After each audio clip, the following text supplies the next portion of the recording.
Economists say the US-China trade deficit is good because it outsources polluting low-wage jobs to China, while Trump says it's bad and is trying to bring manufacturing jobs back to the US. Who is right?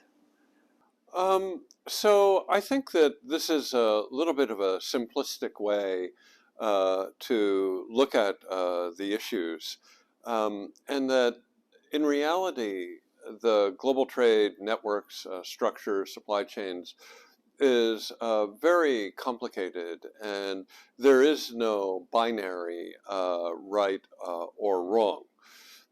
So let's unpack both of those statements. On the Chinese side, it is true that China in the past invested heavily in and is still focused on what we could call carbon-intensive industries or heavy industries. China makes more than half the world's steel and about half the world's aluminum. And those are about two of the heaviest industries that you could find. So, but I think that that's kind of like driving the car while only looking at the rear view mirror. That is the past. The future is quite different. In the future, China will be much more dependent on the high-tech industries, be it services or manufacturing. And that transition is moving very, very quickly. The carbon-intensive industries are still extremely important in China, and they will probably remain important for quite some time. But that's not where the growth is. The growth is coming from more innovative industries in general. So we can't drive a car by looking at it in the rear view mirror. I think that the Trump observation that China has stolen American jobs, again, is overly simplistic. There was certainly a period of time that goes back probably to the 60s, or early 60s and 70s, when a lot of American consumer goods manufacturing was outsourced to Japan, Korea, Taiwan, and elsewhere. And then when China opened up in the late 70s and early 90s, early 80s, a lot of the Japanese, Korean, Taiwan, and Hong Kong manufacturers moved their production facilities into China, into the special economic zones in particular. Those were not American companies doing that. Those were Japanese, Korean, Taiwan, and Hong Kong companies doing that. But those jobs had left the United States a long time ago.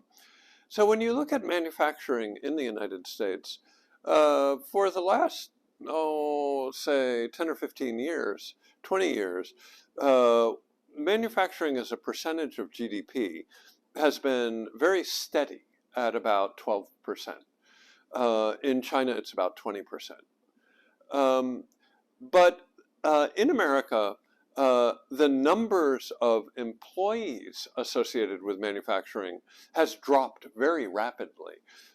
So today, while manufacturing is about 12% of GDP, it is only about 8% of our labor force. And the question of, is that because of China, I think is just too simplistic.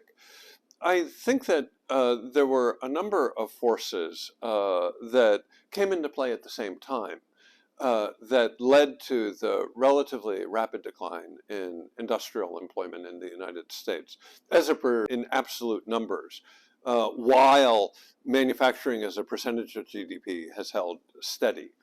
The most important factor is productivity improvements and industrial robots. The fact of the matter is that manufacturing in America is extremely efficient and requires relatively little labor because it is heavily reliant on machinery and robotics and software. And that's a good thing because the productivity of American manufacturing, or the output per laborer, is very high, many times higher than that in China. Um, by the way, you could say the same thing about Europe and Japan. That Europe also lost a lot of manufacturing jobs, and Japan has as well. And in large part, they've been replaced by robots or improved productivity. But the picture is more complex because many companies um, automated parts of the manufacturing process, but not all of it. And in some cases, they moved off parts of the manufacturing process to China or elsewhere, globally, but much of it to China. So that has been a long-term process. So in addition to the productivity increases by industrial robotics, at the same time, for more labor-intensive parts of the manufacturing process, that has indeed moved to China, oftentimes through Korea, Taiwan, Japan, or Hong Kong.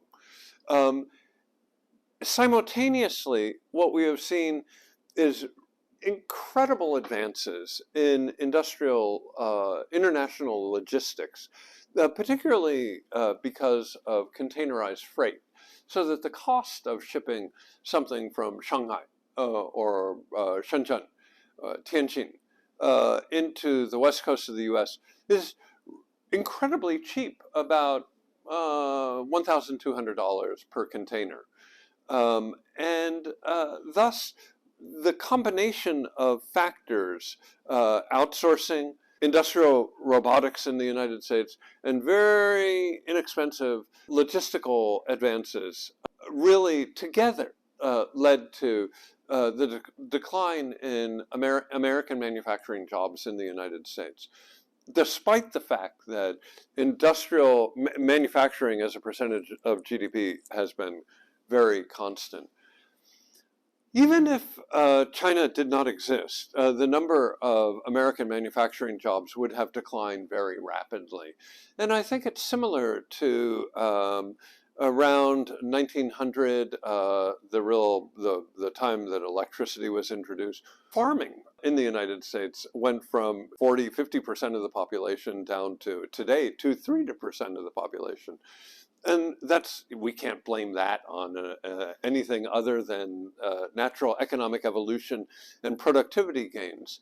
And for the most part, I think that American losses of manufacturing jobs is very similar. Today, the unemployment rate in the United States is 3.5%. There are not a lot of people out there looking for manufacturing jobs. In addition to that, manufacturing in the United States has become much more expensive than it had been in the past, or as it is in other countries, for a wide variety of reasons.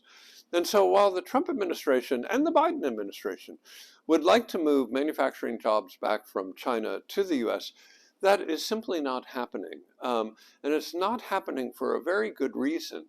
And that is, already there are 2 jobs available for every unemployed worker. If we're going to engage in a global trading system, you're going to have to bid up jobs in the manufacturing sector to a level that we will not be competitive.